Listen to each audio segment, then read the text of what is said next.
Are you still finding yourself thinking about your ex, feeling that pull to reconnect, and wondering if there's a way to bring her back into your life? Maybe you're replaying memories, analyzing every little moment, and wishing things could be different. Hey there, welcome back to the channel. Today we're diving into a strategy to reconnect with your ex. And yes, you can do it all through text. Now I get it. Winning an ex back isn't as simple as sending a few messages.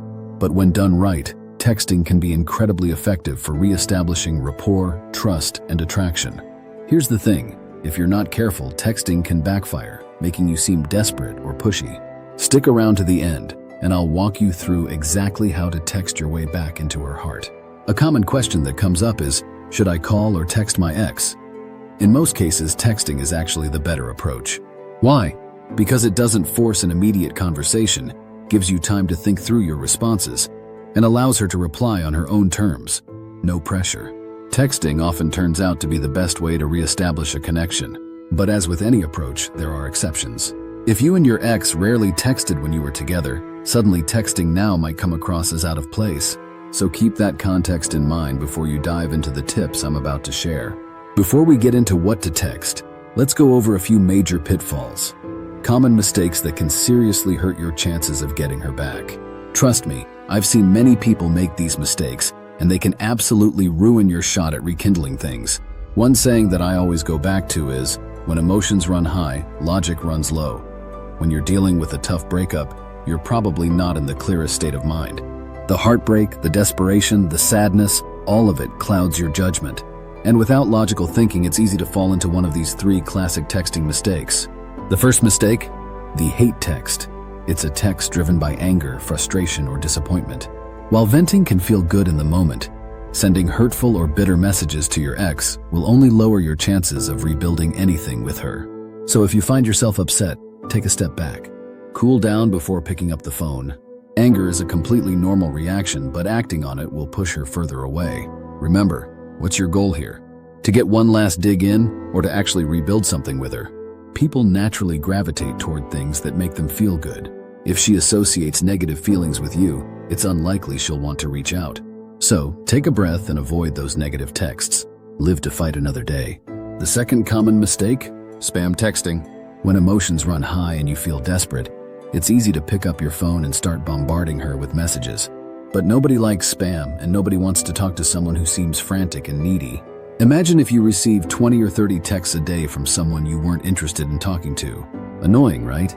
I had a client once who sent 67 texts in 2 days without a single response. Unsurprisingly, he didn't get her back. Reaching out endlessly is the fastest way to drive her away. The third major pitfall? The over-emotional text. These are texts that come across as overly needy or melodramatic, like, "You broke my heart," or "I'll never love anyone else." While these might feel honest in the moment, showing that level of vulnerability too soon will only kill any attraction she might still have for you. Texts like these can come off as manipulative or guilt-inducing, pushing her even further away. By sending any of these three types of messages, you risk turning into what I like to call the texting terrorist. This is when you bombard her with messages that only create feelings of hurt, annoyance, or frustration. In some cases, this behavior can even scare her off entirely. Now, some of you might be thinking, I've definitely sent one of these texts. Am I completely out of luck? The short answer is no. There's a way back, but you'll have to follow a specific approach to recover from those mistakes. If you've fallen into one of these traps, your first step is to bring things back to what I call emotional neutral. Right now, if your ex is feeling annoyed or frustrated with you, the goal is to diffuse those negative feelings. One effective way to start is with a brief apology text. Keep it short, like, "Hey, I'm sorry if I've been emotional lately. I've been dealing with some other stuff and I took it out on you. Wishing you all the best." This text serves two purposes. It acknowledges your mistake, and it provides a reason for your behavior without making her feel responsible. Once you send that, you need to enter what's known as the no contact period. This means not reaching out to her for at least 30 days. No exceptions. If she reaches out, don't respond. You need to fully disengage to reset the dynamic between you. During this period, the idea is to let her experience your absence. Right now, she likely thinks you're waiting by the phone, ready to respond at a moment's notice. By not reaching out, you flip the script and create a bit of mystery.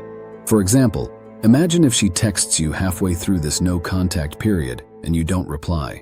She might find herself constantly checking her phone, wondering why you're not responding.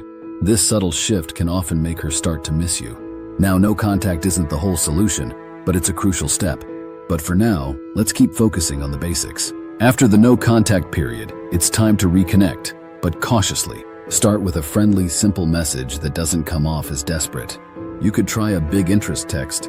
For instance, if she was a fan of a certain band, you could text, "Hey, just heard the Rolling Stones is coming to town. Made me think of you. Hope you're doing well."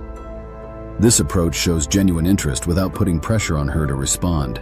Another type of text that works well is the good reminder text. This is where you remind her of a positive experience you shared. For example, "Hey, remember that amazing place we went to for dinner on 5th Avenue? Trying to remember the name to recommend it to a friend."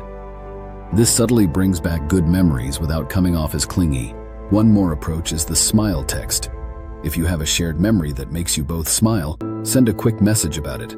Something like, "Just found my old copy of a favorite book, The Great Gatsby," or a favorite movie, The Shawshank Redemption, and thought of you.